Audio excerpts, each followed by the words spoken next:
Crowdworking. I'm at PCM Creative. I'm at Phil Campbell. And this week we have a great project, the Brick. Yes, B-R-I-K. K. Yeah.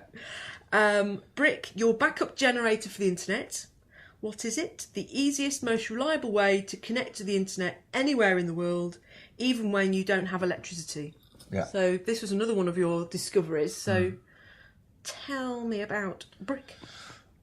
One of the biggest problems that you have out in Africa is obviously they have a lack of connectivity, and they do have connectivity out there, but it's very sort of narrow band, and they need to update mainly in the field for prescriptions and sort of dropping drugs at one village. Aid workers and... Yeah, dropping off drugs for one village or another.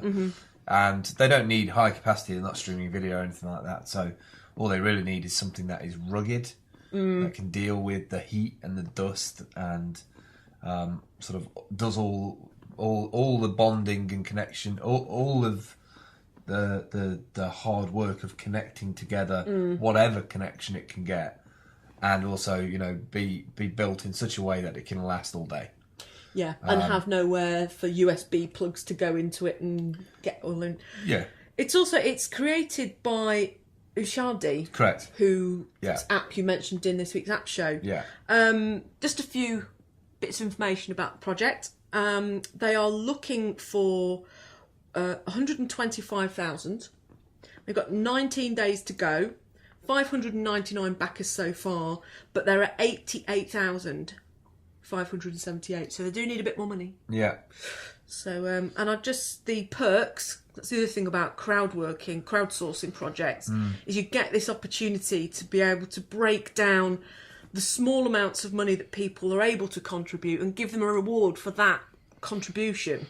Yeah. So they've got a $10 pledge, a big thank you, and a personal message on the Brick crowd map will let you include your own 160 character message at the point of the official the Brick crowd map. So that's going to be on their app, presumed, isn't it? Yeah. $25, rock a Brick t-shirt, so you get some clothing. $50 t-shirt swag bag package, so you get stickers and plus more, so you can see how this is building.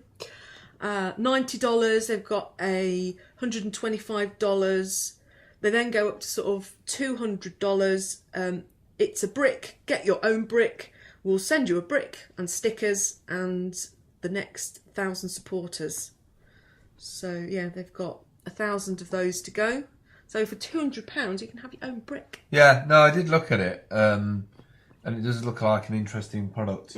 I think I just supported that many Kickstarters recently that I sort of put the brakes on a little bit. Because unless I've got a real world application for it, it is just sort of like, oh, that's cool, I should support it, kind of thing.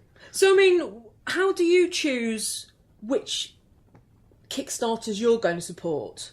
Because I think that's the thing. If you're thinking of running a Kickstarter or crowdsourcing campaign yourself, I think you've got to have supported one in the first place, so you see it from the other side first.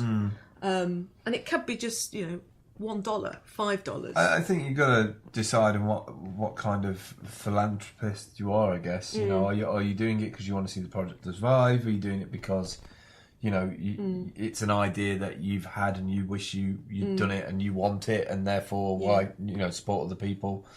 The $1 contributions are very useful, aren't they? Because you think, what's $1? But if you do $1, it announces that you've backed it to every one of your followers. Yeah. Which actually is a really useful little It's a good way of promoting that somebody's... And I think a lot of people don't do it because they're worried that it might tell them how much you donated. Right. But it doesn't do that. It doesn't do that. So it's I've been surprised actually. There's a lot of people. I know a couple of hundred, 300 or 400 people on Kickstarter, and aside from either direct message them or sending them sort of Facebook messages to say, can you just put £1 in? You know, there's been times when I've considered just sending them £1 so they can put it in. So we'll actually have a play around with that over the next coming days for the Pie Street stuff. So they go all the way up to 10,000.